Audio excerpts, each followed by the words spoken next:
We have breaking news right now. President Trump has just given an interview to the New York Post, and here's exactly what he says in part of that interview. We are loading up the ships with the best ammunition, the best weapons ever made, even better than what we did previously, and we blew them apart. Now, all of this is activity remains constrained in that critical oil ship flow and waterway. The ships are waiting to get in. We've only seen maybe 3 of them with oil in them. Other ships have made it through up to about 11 or 12. But usually we see between 120 and 150 going through the Strait of Hormuz. Countries are perched to see what will happen next. And you heard from President Trump.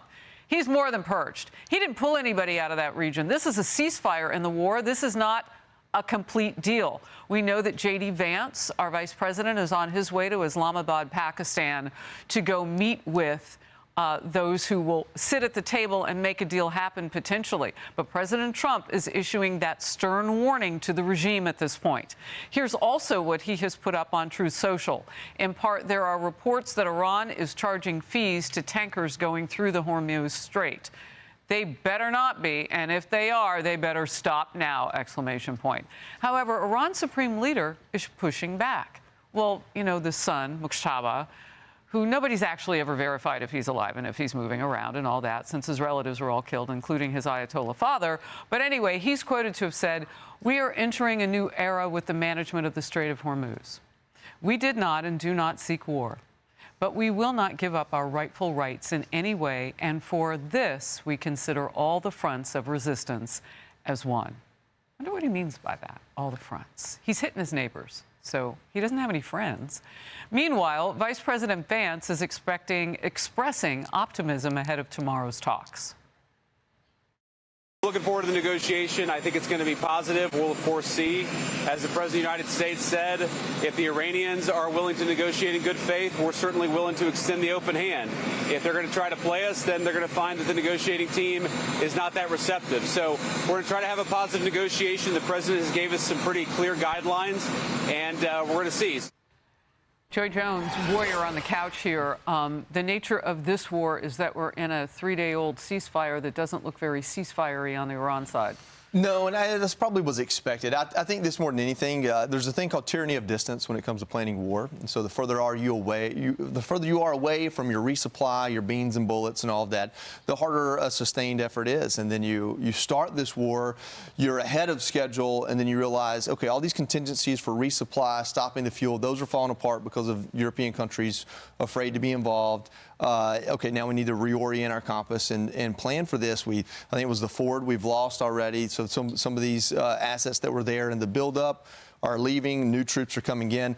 I don't think we've seen the end of the bombing campaign. Hopefully we've seen the end of what we call war. We've seen the end of our folks being in tremendous amount of harm's way. But at the end of the day, I mean, go back as far as you want. It's much easier to defend territory than it is to take it.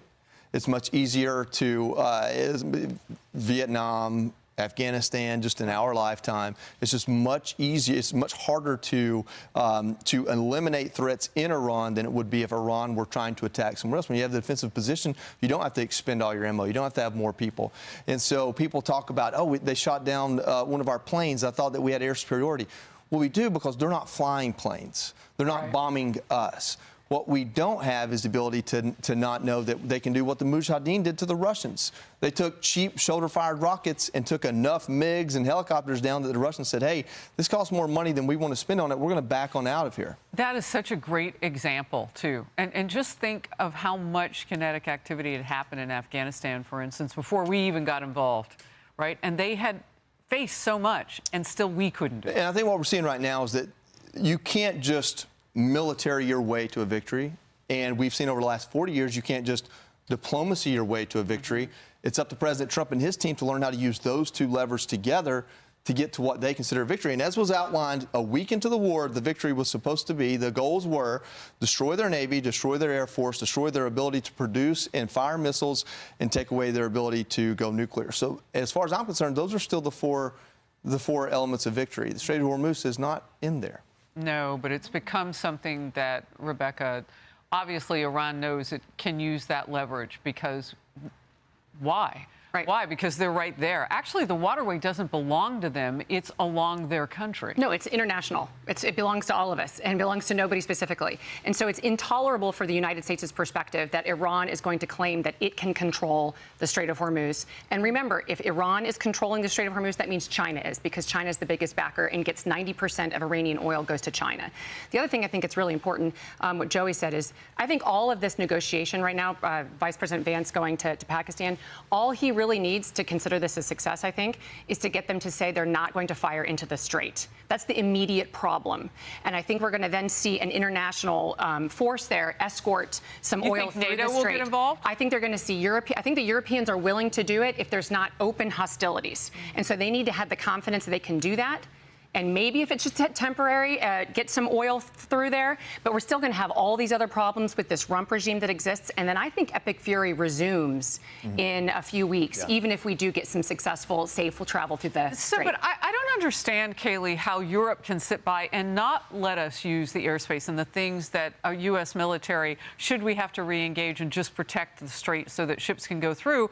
I mean, but they want to benefit from that protection in the strait. So they might take a part via NATO, and Ruta was just here, and so maybe those conversations are happening, the Secretary General of NATO, but they don't want to support what got us to the point where we could keep them from developing nukes. It's absolutely absurd, and that's why cameras weren't allowed in that room. Rutte and Trump do get along. Typically, there are cameras there, and we see this relationship, but we didn't see it because a hard conversation took place. And I've been in the room with President Trump as he's met with foreign countries and had those hard conversations, and believe me, they look very differently behind the scenes than they look like in front of the cameras, and that's where he gets his leverage. International diplomacy is messy. It's not going to be a clean process. There's a back and forth that takes place, and an added element when you're dealing with a terrorist regime like Iran that cannot be trusted. But I will say this, the negotiators in the room, I've been there with Jared Kushner. He knows what he's doing. He's whip smart. Steve Witkoff, they are responsible for the hostages being released, the Gaza ceasefire. J.D. Vance is a key voice in this. And ultimately, President Trump, the closer who has solved 8 conflicts. This is a hard problem to solve. It has bedeviled every president over the last 47 years.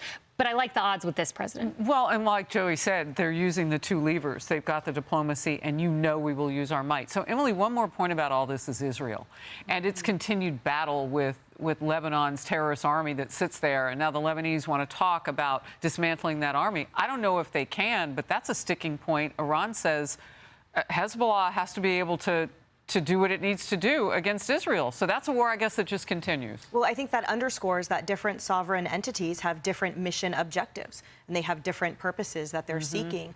If I can just ask you a follow-up real quick. For those that are saying, who are we even negotiating with in Iran or in the Islamic Republic?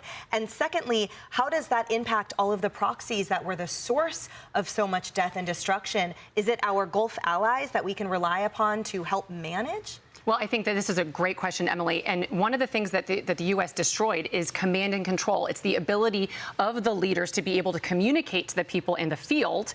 And so that is a problem. And President Trump has said as much. But we do need to get whoever is going to be talking to J.D. Vance needs to say, we are going to call off attacks. There will be no attacks in the Strait of Hormuz.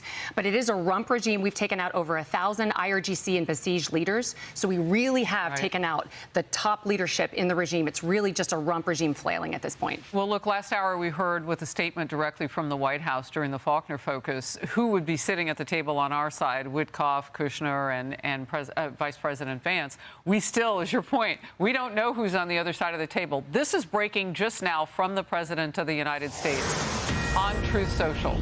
Quote, the Iranians don't seem to realize they have no cards other than a short-term extortion of the world by using international waterways. The only reason they are alive today is to negotiate. Quick response to that, Kayleigh. Yeah, he's clearly showing that he is willing to use hard power, and that is what makes this president different. You look at Joe Biden before him, soft power. What Iran saw was an unfortunate withdrawal from Afghanistan that was disastrous. What they see when they look at this president is someone who's saying, hard power is not off the table here. I'm willing to use it, and I'm using it for leverage now. And as you pointed out, we're reinforcing that by pulling out what we need and putting back what we need. So, yeah, we haven't left. Yeah, I don't see anything saying that we're not going to continue Epic Fury. Hey everyone, I'm Emily Campagno. Catch me and my co-hosts Harris Faulkner and Kaylee McEnany on Outnumbered every weekday at 12 p.m. Eastern, or set your DVR. Also, don't forget to subscribe to the Fox News YouTube page for daily highlights.